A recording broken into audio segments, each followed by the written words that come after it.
trying to film. Shush. No. No. No, Teddy.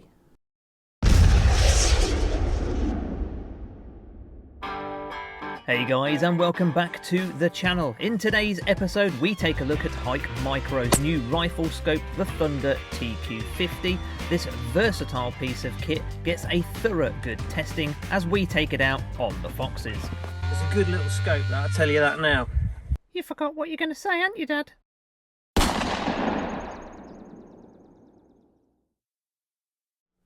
Hey guys, and welcome back to the channel. Now in today's episode we're going to be taking a close look at a very unique piece of thermal technology from HIK Micro, the all new Thunder TQ50.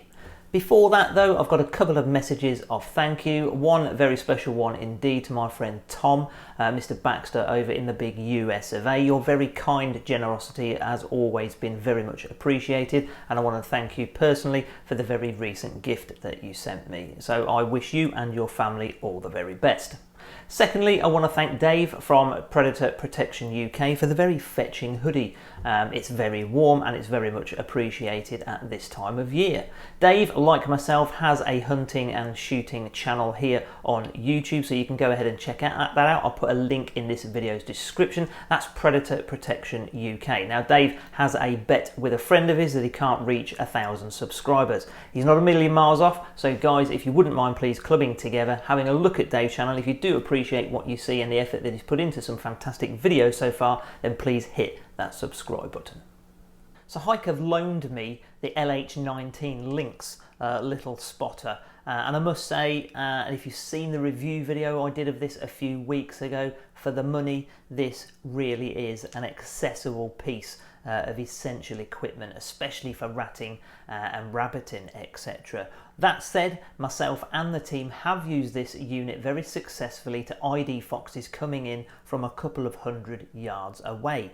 So when HIK asked me if I would like to try out their new thermal, the TQ50 Thunder rifle scope, I was kind of like, all right. So here it is. This is HIK Micro's TQ50 Thunder rifle thermal scope. Clearly it's a weapons mounted thermal rifle scope, but it also has two other functions. You can use it as a handheld spotter, and I've used it very effectively as a handheld spotter, and I'll give you my overall verdict and opinion using the unit as such. It is also a front forward scope mounted thermal device as well, so it will turn your normal daytime scope into a thermal rifle scope as well.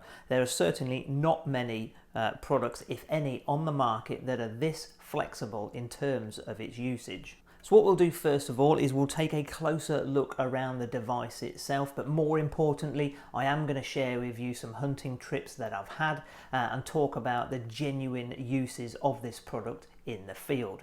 What I'm not going to do is go into grave detail about detailed specifications. Two reasons. One is it's friggin' boring, and two is hunters like you and me don't really care about stuff like that. We just really need to know, does this thing work in the field, and is it any good? Would I recommend it to you? I will genuinely give you my honest opinion of this rifle scope at the end of this video, so stick around. Let's start by taking a look at some of the practical aspects of the scope. The soft rubber eye cup means that it should withstand recoil from higher caliber rifles. Behind that you've got the focus ring, and behind that ring there will unscrew all the way. Now this is if the unit will be used as a front forwarding unit, otherwise there's no real need to take that off. The unit is powered by two CR123A lithium batteries. I picked these ones up online. I think it was 10 quid for a pack of 6, and that will give you about 4 hours running time. My recommendation would be either use the USB-C port here to run an external battery pack, or get some high-powered rechargeables. The focus ring is located behind the front objective lens, of which is nice and easy to manoeuvre. You don't need to be Arnold Schwarzenegger just to be able to focus the unit. The really well thought out buttons all located on top of this unit, starting with the power button which doubles up as your standby button. Below that you've got the photograph button or long press to start recording. Underneath that you've got the OK button or menu select. And to the left of that is the mode button, which actually cycles through the different colour palettes. My favourite is black hot, but you also have fusion, you have red hot, you have white hot, and then again my favourite, black hot. I think that gives the best contrast of animals versus their background, especially at this time of year. On the right hand side is a refresh button to simply refresh the screen, and then as you can see here demoed, the button at the bottom, or the one closest to you, is the smooth zoom to range up from 0 magnification all the way up to 8 times. These two roe deer here are situated around about 200 to 210 yards away, roughly speaking. But what this little clip will show you is that when you zoom in, even though the crosshair and the animal are both dark in colour, the pixels on the crosshair change so that you can easily still see the target and the crosshair.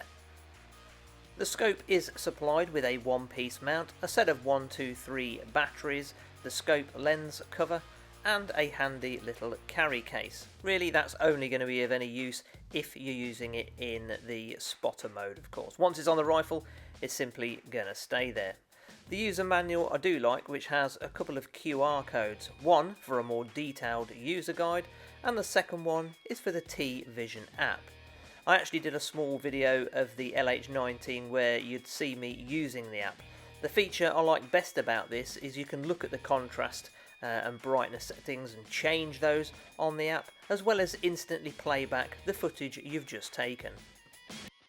A couple of people have asked, so I'll do a separate video on exactly how to download and install the T-Vision app, so keep a lookout for that.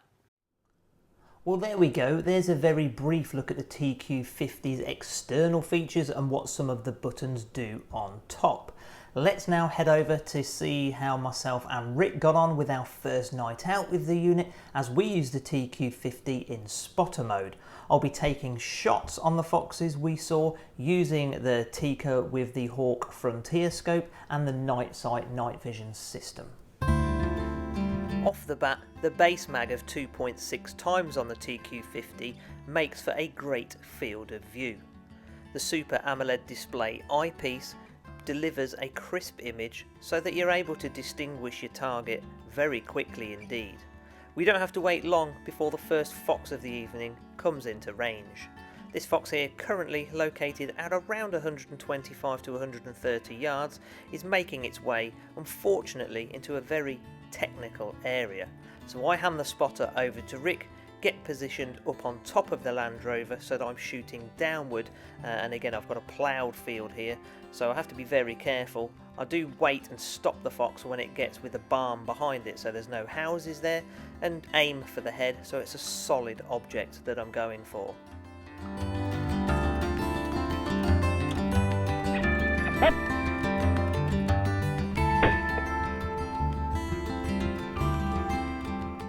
The one thing the thermal does show in some detail is just how much of that kinetic energy gets dumped into the fox's head, and then what happens to some of the soft tissue bits afterwards. That's pretty impressive stuff. That's one fox out of the way. Moving on to the next farm now, and this field is very long indeed. There were 2 foxes in the field when we rocked up. The first fox you can see here is a good 450 yards away. This fox here, much nearer the 300 mark, actually goes stage left, and sometime later comes into range at around 130 yards as Rick films it as I'm on the rifle. He relieves himself at the edge of the field and I get ready to take the shot.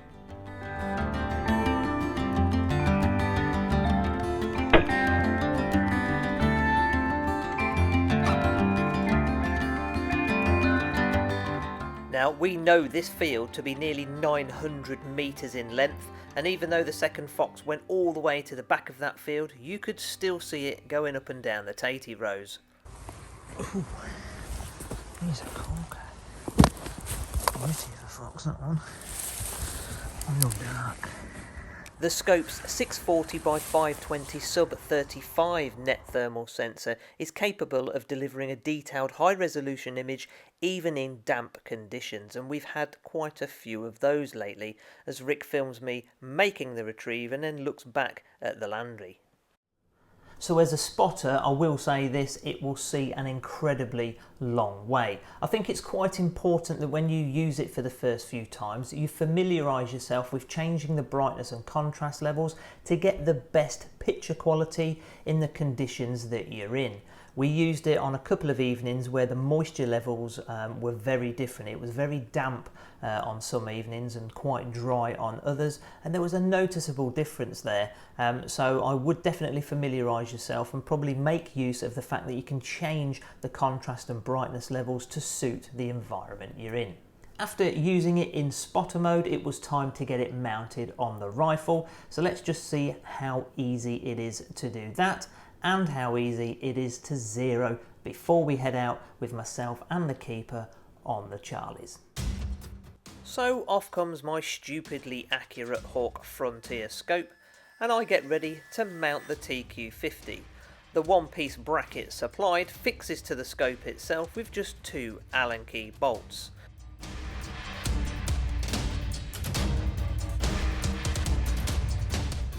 The Weaver style compatible rail is aircraft grade metal material and is very good quality. It simply goes onto your Weaver style rail. I did mine up thumb tight before finishing them off with a spanner. I suppose there should be some correct torque settings somewhere, but after putting scopes on rifles for the last 20 plus years, you get a good feel for when it's tight enough. Just be careful not to over tighten it. So this is it, it's the ultimate test. We've gone full thermal for a change. We have got the HIK TQ50 Thunder thermal rifle scope now mounted to the very trusty Tikka T3 Super Varmint combo. And I'm sat here in the back of the Landy. Start off at 50 yards and then go back from there. Steve, my wingman, is going to go down and put the box, and we will see how we get on. This will be the first full thermal evening we've got. We've got the little LH19 spotter. So, right, let's get cracking. Let's get sighted in and see how we get on. So I've fitted the 2Q50 with this extra battery pack just to give us some extra long battery life while we're out sighting in and getting it all zeroed in. You probably can't see at the minute. Well, you can actually, you can see the reflective tape. It's just 50 yards down to the target through the scope. I'll press record on this now, but it actually looks, just press and hold this button here for record, and it actually looks nice and clear, that, at 50 yards. Let's have a look. Now, my method of zeroing thermal rifle scopes is cheap and effective, but it requires the utmost concentration and, of course, adhering to very strict safety standards. But simply use some aluminium tin foil on a cardboard box, and you can buy the aluminium tin foil tape, incidentally, from the online Team Foxer Amazon shop. I'll put a link to that in the video's description. Needless to say, I've taken a couple of shots at 50 yards, and Steve walks the box back now to 100 yards for me to take a couple more shots and fine tune the zero. Steve will walk in after I've taken the shot and I tell him the rifle is clear, and he leaves his finger exactly where the shot landed, and I then move the crosshair over to where that bullet then landed. After a couple of shots, as you can see, we're pretty much bang on zero. It's time to go foxing.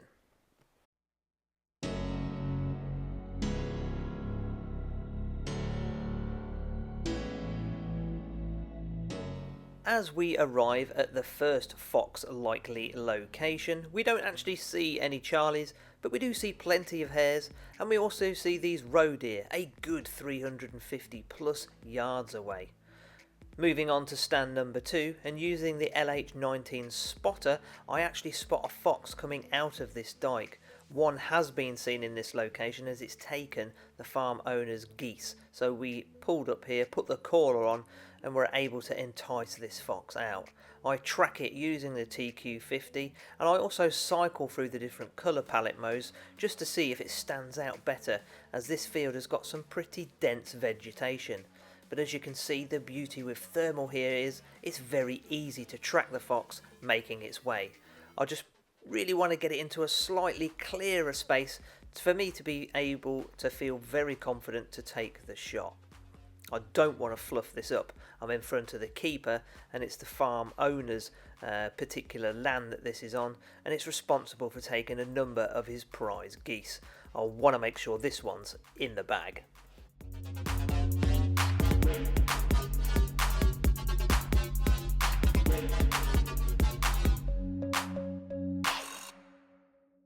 Once again, the thermal there made it look fairly spectacular, but it's going nowhere.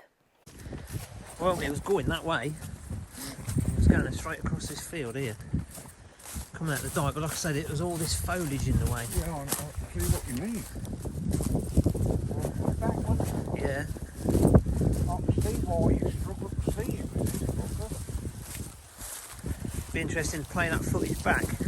Well, that's the first one down to the TQ50. That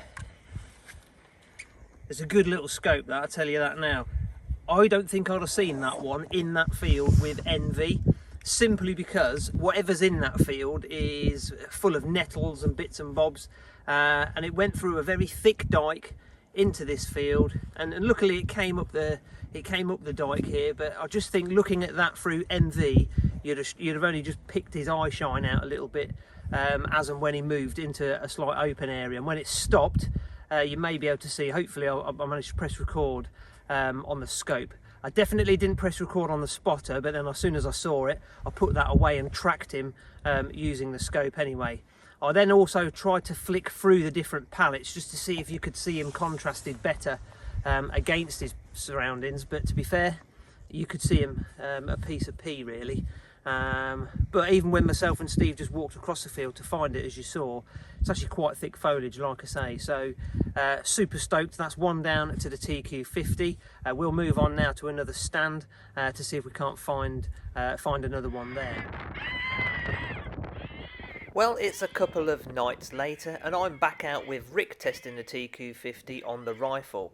Rick had been out with me previously using it as a spotter and was suitably impressed. We'd literally put the caller on as we were mocking some bits up for film, when actually through a field full of rabbits I see what I think is a fox trotting through the field. It's coming in like a bat out of hell. I confirm it using the more detailed image on the TQ50 and quickly gesticulate to Rick to turn off the camera and the light.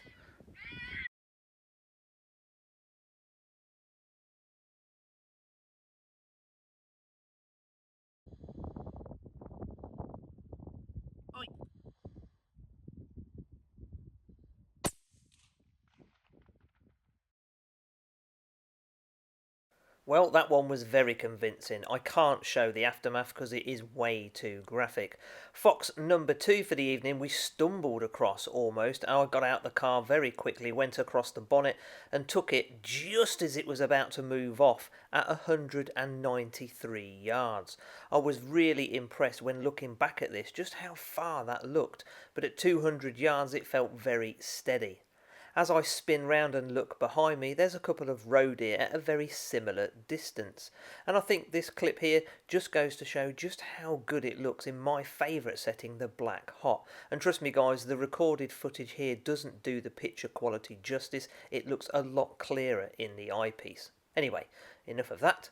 Let's go and claim our prize and see what flavour it is.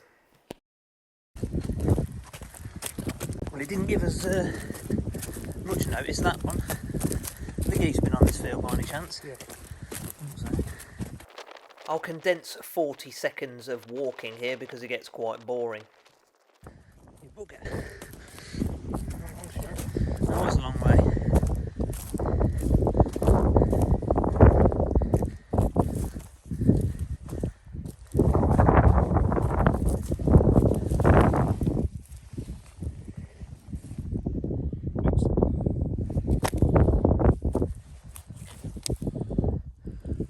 Travelled through and gone out because she was that way on. It's gone in this. Made a mess on the exit, hasn't it? Fox Fox number 3 now on farm number 3. Myself and Rick doing rather well. This one, we could track it coming in from an absolute mile away. The trouble is the wind had picked up and it really was quite blustery. I'm outside of the vehicle now, so I'm actually on the shooting sticks. You can't hear anything, of course, because unfortunately the TQ50 doesn't record any sound. That probably is my slight, if you like, biggest gripe with the unit. But as you can see, it's still quite some distance off. It changed direction, and at first I thought it had winded us, but I put the caller on and enticed the fox in. It's trying to come in on the wind to try and find out what it's coming into, but I'm sheltered behind the car. I get steady on the sticks, take the shot, and fox number 3 falls at again a good distance. 3 from 3 so far, and I'm really starting to fall in love with this scope. I know that's the exit, but...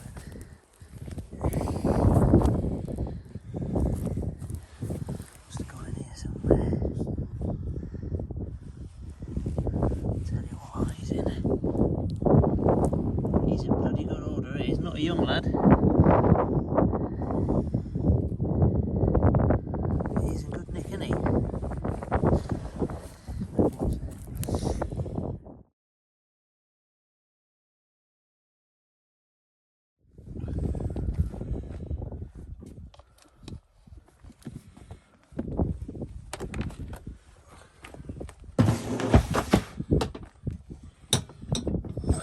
Dog cage. In the dog cage.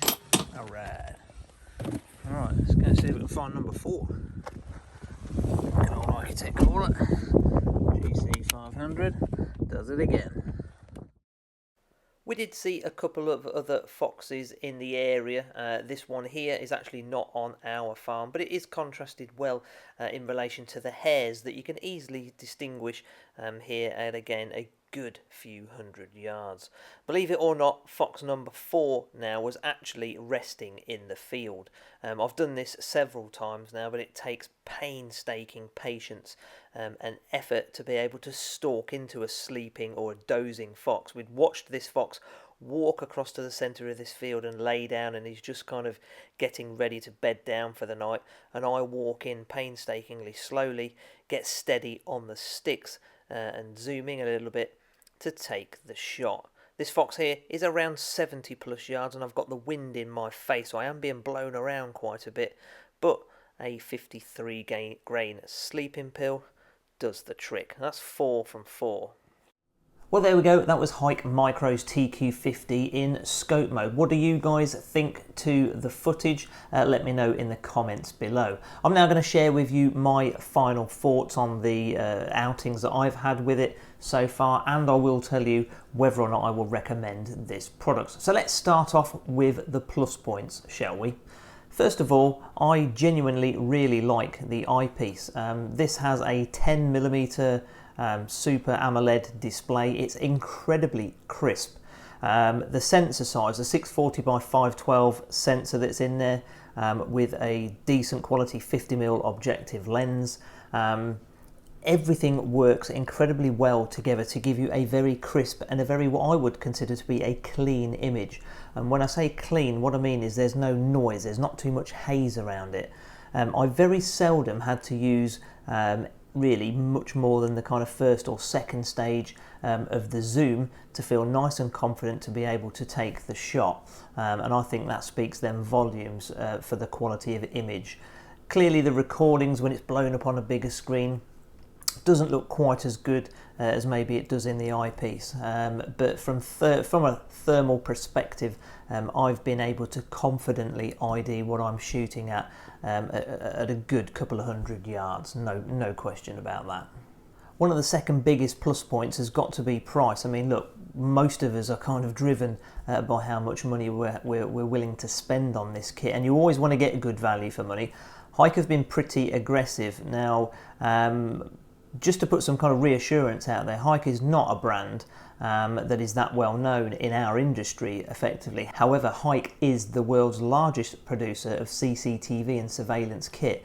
So all of the sensors, lenses, and technology actually that goes into a lot of these scopes has already been out. HIK have made all of the sensors and stuff themselves, and it's been out, tried and tested for a good number of years in a lot of their surveillance kit. It's just been packaged in a neat little scope and adapted for use in the hunting market. You'll have to excuse me, I've got a puppy here who wants a bit of attention. Right, you want to be on video, come on. Come and say hi. Everyone, this is Teddy. Say hi, Teddy. Yeah, so this is my new little foxer friend, Teddy, who's going to help me go through the next couple of points, of course, aren't we? Yeah, we're going to do that, buddy. Without question, myself, Rick, and Steve, who have all used this unit now multiple times in both spotter, and they've looked through it in scope mode with the crosshair and stuff, is pure detection range. You can see far, far, far further than you will ever want to shoot with it. I mean, I don't know exactly how far we were spotting and IDing kind of foxes at, but definitely 100% I could ID foxes at 400-500 yards. And in one of the clips that I think I've used in this, that field is definitely 800 plus meters long, where I shot one fox and the other fox, you could still see it right down the bottom there. I mean, it pegged it down to the bottom of the field, and you could still see that fox after I'd been and retrieved the other one, and it was miles away, but you could still very easily see it going in and up and down the kind of potato ruts that were in that field. So detection range, massive plus point for this scope. The picture-in-picture is a handy feature to have, and what I do like about this, which I haven't seen on any other scope so far, is the ability to move the picture-in-picture image. You can have it kind of left, right, central, pretty much have it where you want it.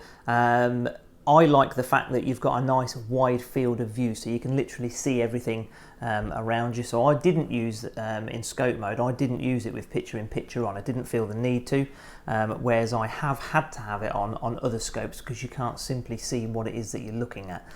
So yeah, picture-in-picture is a great feature, made even better for the fact that you can actually move that picture-in-picture image from kind of left, like I said. You can have it central, or you can have it on the right-hand side of the screen, however your preference is really.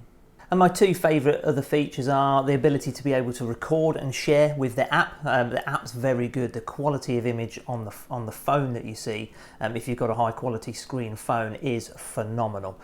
Even on the cheaper units, so the little LH19 spotter, the quality of that when you share it and look with your shooting buddy or your friends, really is top quality.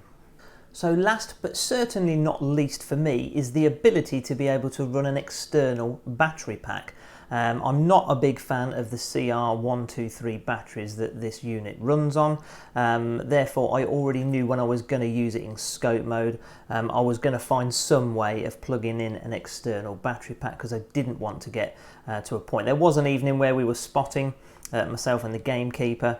In fact, he was tracking the fox coming in, I was on the rifle using the night sight, and he just whispered to me, the batteries are going. So yeah, you know, I guess there's two ways of looking at it. You could be a little bit more savvy and not so tight and actually spend some money on some decent rechargeables and carry a spare set around with you. That will give you 8 hours, which is plenty enough for an evening session.